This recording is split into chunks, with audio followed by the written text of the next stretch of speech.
So what we're going to look at first is we can see that on the tangent graph there are some asymptotes drawn in. So I want to show you guys how those asymptotes get formed. So we can see that one asymptote is at x equals pi halves. Another asymptote is at x equals 3 pi halves. And if you look on the unit circle, tangent of pi halves would be 1 divided by 0, because tangent is the y coordinate divided by the x coordinate. So tangent of pi halves is 1 divided by 0, which is undefined. So you can't graph that, right? So that becomes an asymptote. It's not a point. Same thing with tangent of 3 pi halves. You get negative 1 divided by 0, which you can't graph. That's not a point. So you get an asymptote again. So tangent graphs have asymptotes, all right? And they have asymptotes that are spread out at a predictable interval, and I'll talk about that more in a second. So one thing we noticed with the sine graph was that the pattern for the sine graph repeated every 2 pi. So it took us from 0 to 2 pi to get back to the numbers that would repeat again, but that is not the case with tangent. Tangent is a little bit different. So if we look at the numbers for tangent, if we start right here and start writing our points down, we can have 0 as our radian measure, and then our output would be y divided by x, and what is 0 divided by 1? 0. So if we plug in 0 for our radians, then our ratio, the y divided by x, would be 0 divided by 1, which is 0. So that gives us this point right here, 0, 0. The next point that's pretty easy to graph for tangent is this point right here, pi fourths. So if you plug in pi fourths for tangent, you get root 2 over 2, root 2 over 2, and that's just 1. So if I plug in pi fourths, I get 1. So that's this point right here, pi fourths, 1. Okay? Over here, if we look at 3 pi fourths, root 2 over 2 divided by negative root 2 over 2, that would give us negative 1. So 3 pi fourths gives us negative 1. That's this point over here. 3 pi fourths gives us negative 1. Okay? Then if we look at pi, if I plug pi in for tan, I get y divided by x. What would that give us? 0. So plug in pi, I get 0. Okay. The next one that's easy is 5 pi fourths. If I plug in 5 pi fourths, I get y divided by x, which is 1. Okay. So I had 3 pi fourths is negative 1, plug in pi, get 0, plug in 5 pi fourths, and I get 1, and that's up here, 5 pi fourths, and I get 1, okay?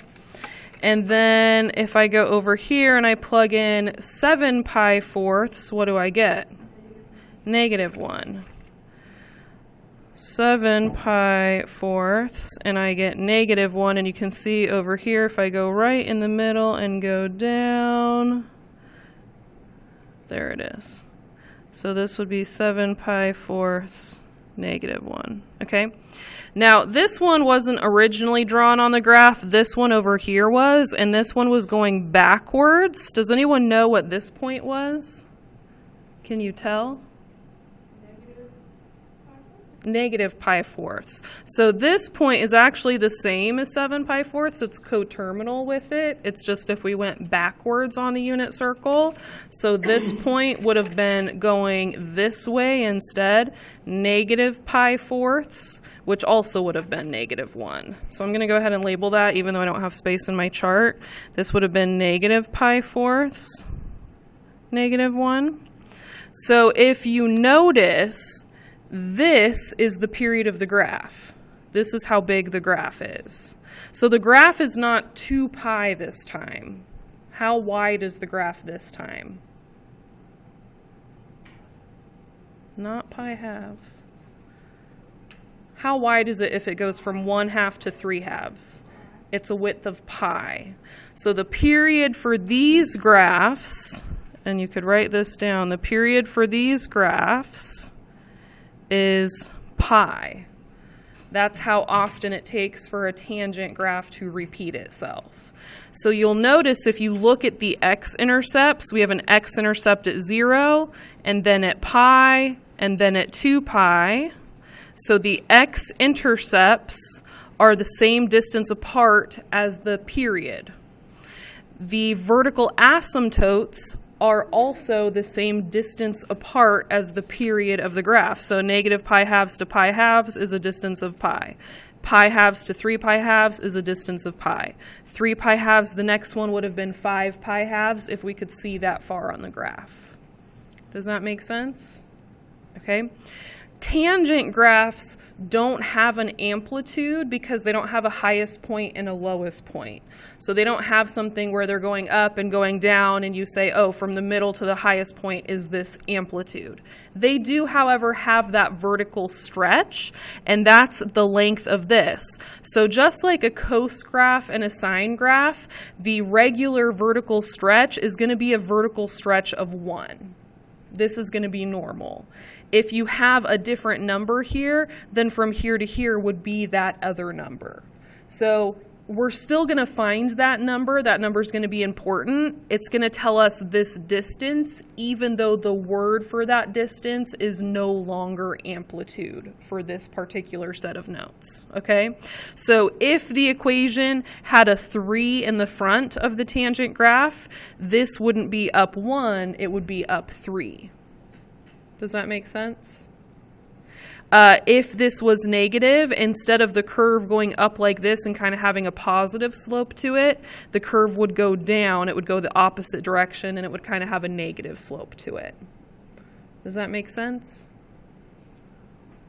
Yes? No? Okay. So over here, we're going to say we're going back to this being a vertical stretch. Yeah. Going back to the A value being a vertical stretch, we're not going to call it an amplitude, but we know that it impacts the graphs the same way that it kind of did with the cos graphs. Other than that, when we're drawing these, we treat these curves, we draw the curves knowing that the curves are in between asymptotes. So once we hit these points, we allow the curve to just kind of get closer to the asymptote, and that's how we know how to draw them. So we just say, okay, get close to this asymptote, go through the points, get close to that asymptote. That's how we're going to draw them, all right? The B value tells us the same stuff. So the B value gives us the period of the graph, but this time the formula is a little bit different. Instead of being 2 pi divided by B, the period of the graph is going to be pi divided by B. But the frequency of the graph is exactly the same as it was with a sine graph. The frequency of the graph is just B. But the definition of frequency is a little bit different, you'll notice. If you look at the definition, it will tell you the number of cycles that occur in between 0 and pi instead of 0 and 2 pi. So if the B value is 3, that means that there are going to be 3 sets of these kind of, I don't know, squiggly lines. There's going to be 3 of those between 0 and pi instead of between 0 and 2 pi, like we had with the sine curves, okay? And then we still have the H value tells you if the graph moved to the left or to the right. The K value still tells you if you moved up or down. So those are the same as what we would always have said. Since tangent graphs do not have the high points, those like maximums and minimums, we don't say that they have midlines, but they do have like a middle point. And so if the graph has shifted up, we're still going to draw that line in the middle and let that be where our middle points fall. So even though we don't have something we're going to call a midline, even though we're not going to find a midline, we're still going to draw it in just like we did yesterday. Okay?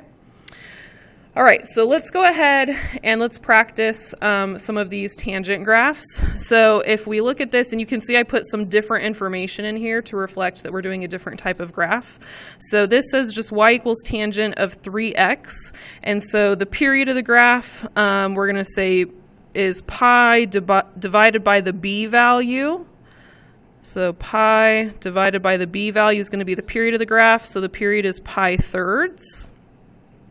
The frequency then is going to be 3. And so I'll tell you how to find the vertical asymptotes in a second. But I'm going to go ahead and I'm going to do my x and my y axis just like I was doing before. Yep, we can still do 4s, 6s, or 12s.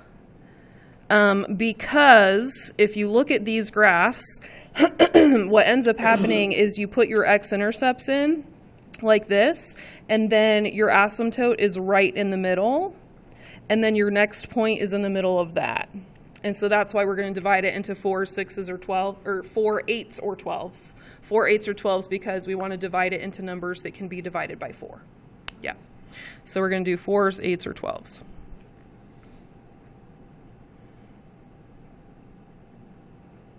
I don't think this line is in the middle. On the other ones, I always know where the middle is, but I don't on these ones. Okay, so pi thirds. I'm just going to go ahead and do 1, 2, 3, 4 boxes for pi thirds.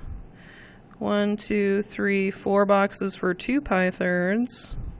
1, 2, 3, 4 boxes for 3 pi thirds. 1, 2, 3, 4 boxes for 4 pi thirds. I was so close to being in the middle. I was 1 box off.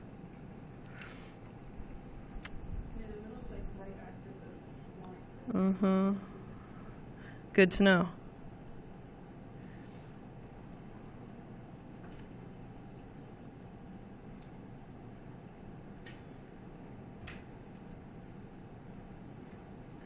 Okay. And then here, the middle of the graph is just going to be the x-axis. The kind of amplitude of the graph or the vertical stretch is just going to be a 1. So do you guys want to do 1, 2, 3, 4, or do you want to do 1, 2? 1, 2. Okay. Okay. So what I'm going to do first is I'm going to go through and my x-intercepts are where the period of the graph is. So if the period of the graph is pi, then my x-intercepts are at 0, pi, 2 pi, and so on.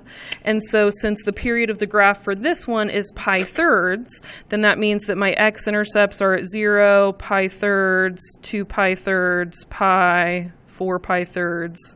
These are all my x-intercepts. Then the vertical asymptotes are exactly in the middle of all of those x-intercepts. So I'm just going to draw my vertical asymptotes right in the middle. I think that tangent graphs are actually easier to draw than sine graphs, in my opinion, until you start moving left and right, and then they start to mess with my brain a little bit. But at first, they definitely feel easier. Tyler, will you come up here and grab a note page? Here you go. You're welcome. Okay. And then we got this one. Okay. All right.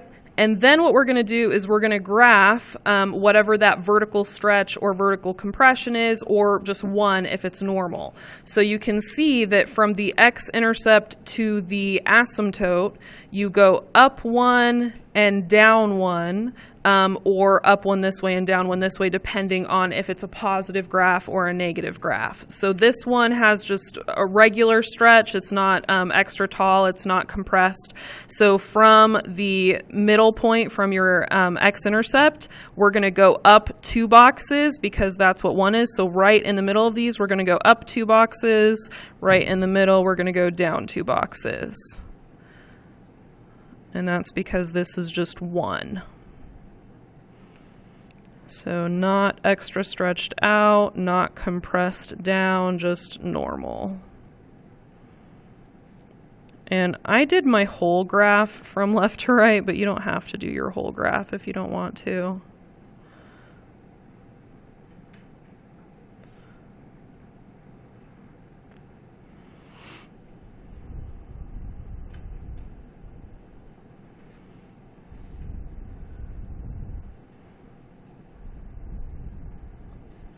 Okay, and then what we're going to do to draw the curve is we're going to start at the asymptote and go through the points and then get closer to the asymptote. So it looks something like that.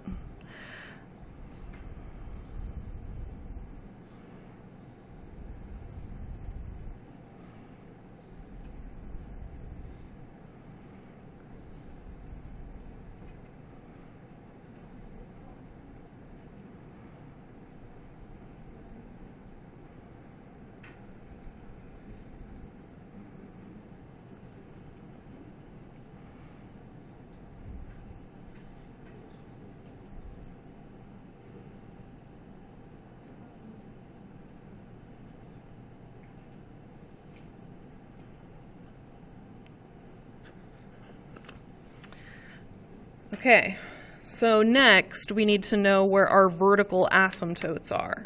So we have to find the first one. So this is our first vertical asymptote right here. I always just look to the one that's closest to the y-axis. So if this is pi thirds, then the vertical asymptote is right in the middle between pi thirds and 0. So what is this vertical asymptote? Pi 6. X equals pi 6. Okay. And so to find a way to write out all of my vertical asymptotes, I say x equals pi 6, and then I say plus or minus, and what I'm doing right here is I'm writing a formula. So I say x equals pi 6 plus or minus, and then it's the amount of the period because the distance between the asymptotes is however wide the period is, okay? And then I say pi thirds, and I say k. You can use another variable just to say that it's 1 pi third or 2 pi thirds. You can add pi thirds or subtract pi thirds as many times as you want, and however many times you add or subtract it, you're going to get another asymptote for the graph. So 1 pi 6, 2 pi 6, 3 pi 6, 4 pi 6, those are your asymptotes. Negative 1 pi 6, negative 2 pi 6, negative 3 pi 6, negative 4 pi 6. Those are going to be your asymptotes. That's what this is saying. So this is a shorthand way to write the equation for all of your vertical asymptotes. And then if they wanted you to actually find some of the vertical asymptotes, you would just take your calculator and you would do 1/6. I'm going to make this a fraction. And you would add the 1/3 to it. So 1/6, there's your, what is that, 3/6? And then there's your next one. And then you could write out all of these. These would be all of your asymptotes. And you could just start writing them out because they are that far apart. Does that make sense? Okay, so this is the formula for finding them. So the way that you write the formula is you just have to find the first one, and then you say plus or minus the amount of the period times some letter. So K is what I've traditionally seen used, but you can use another letter if you want. Okay, how do your brains feel so far? Okay, let's try another one. Okay, let's go to the next one. All right, this says x divided by 2. So for the period of the graph, we're going to do pi divided by b. So we're going to do pi divided by This is going to be 1/2 times x, so we're going to do pi divided by 1/2, which is pi times 2/1. So the period of the graph is 2 pi. The frequency is 1/2. Okay? And then in the front, we know that it's going to be reflected over the x-axis, and it's going to have a stretch of 2.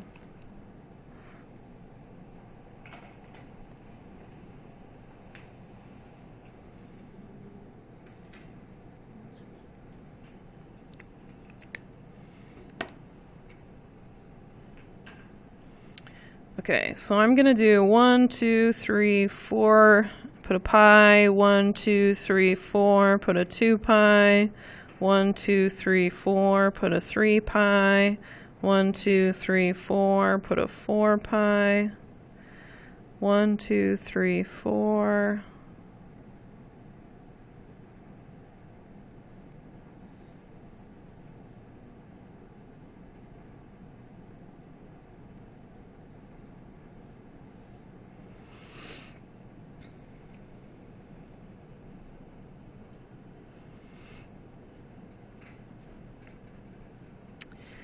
So if we have to do the graph negative and have a stretch of 2, do you guys want to do 1, 2, 3, 4?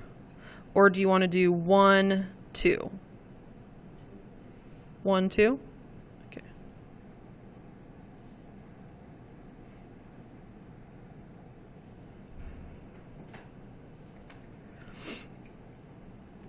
Okay, so since the period of the graph is 2 pi, we're going to put our x-intercepts at 0 and 2 pi and 4 pi. So we're putting them the distance of the period of the graph. And then the vertical asymptotes go right in the middle in between.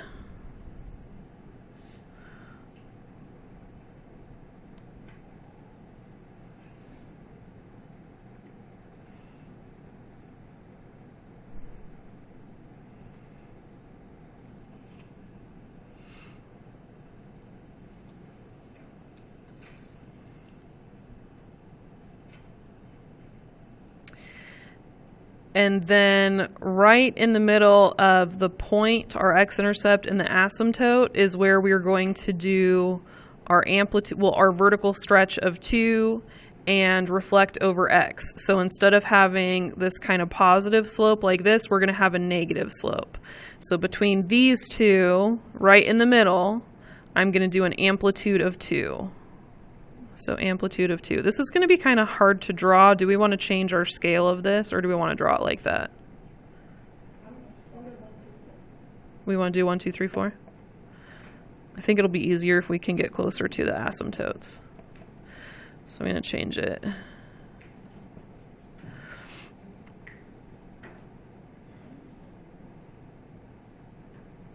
Yeah, it's not that it wouldn't fit. It would fit. It would just be a little bit harder to draw. Okay. So 2, 2. Okay, 2, 2, 2,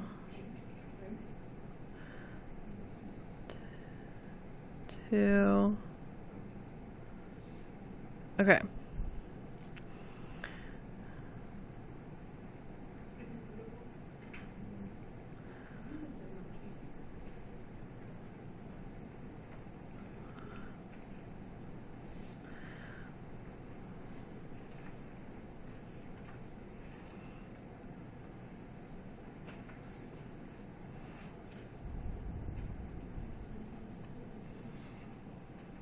Okay. So where is the first vertical asymptote that we see? X equals pi. So we're going to say vertical asymptotes is x equals pi plus or minus, and how far apart are they? So we're going to say plus or minus 2 pi k.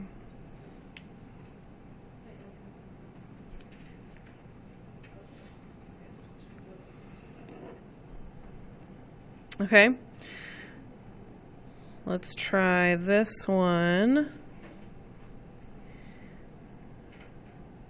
Okay. So what is the period of the graph going to be? Pi halves. What's the frequency? 2. Okay.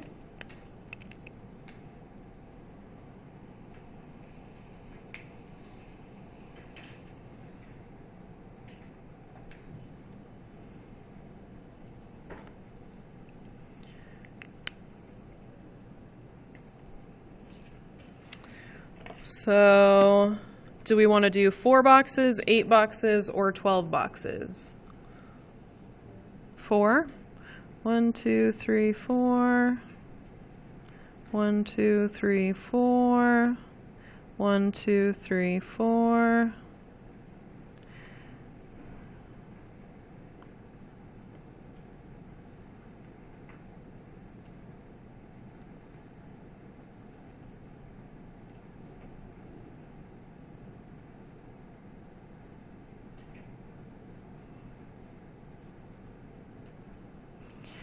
And then we have to do a stretch of 3, and we also have to shift the graph up 1.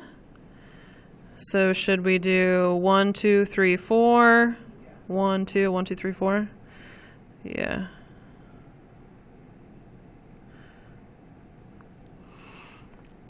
Even though we don't have a midline, I'm still going to draw this in here. I know I'm drawing it dotted, but it's not an asymptote. It's just going to help me figure out where the middle is. So they're not going to be my x-intercepts this time when I draw those points. Okay, so I'm going to draw my points at 0 and pi halves and pi and 3 pi halves and 2 pi.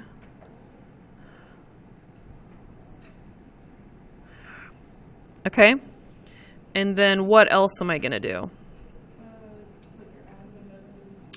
Put the asymptotes in the middle. Okay.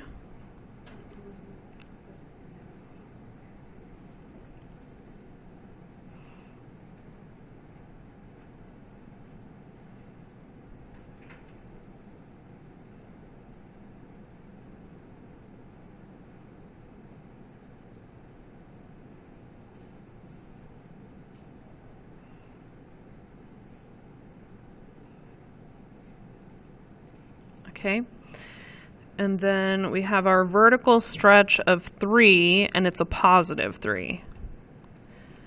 So what should we do? So on the right side, okay, so on the right side, we're going to go up to 4. Okay, and then on the left side, we're going to go down to -2.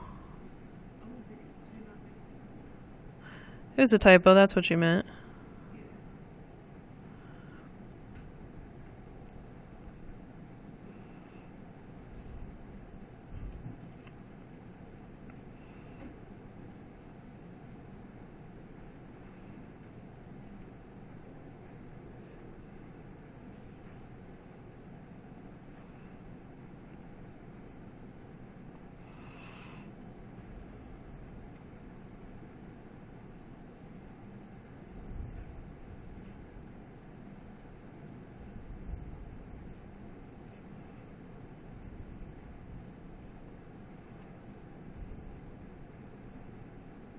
Oops.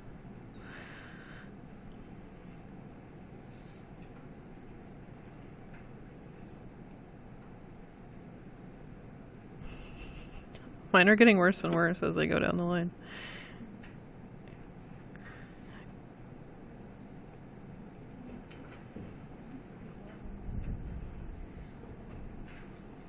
Okay.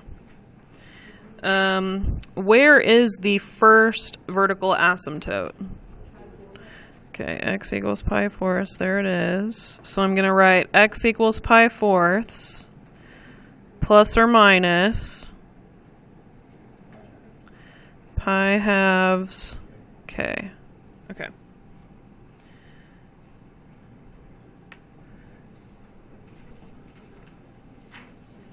All right. So I have some homework problems for you. How many of these do we think is reasonable to do for homework? 3. 3.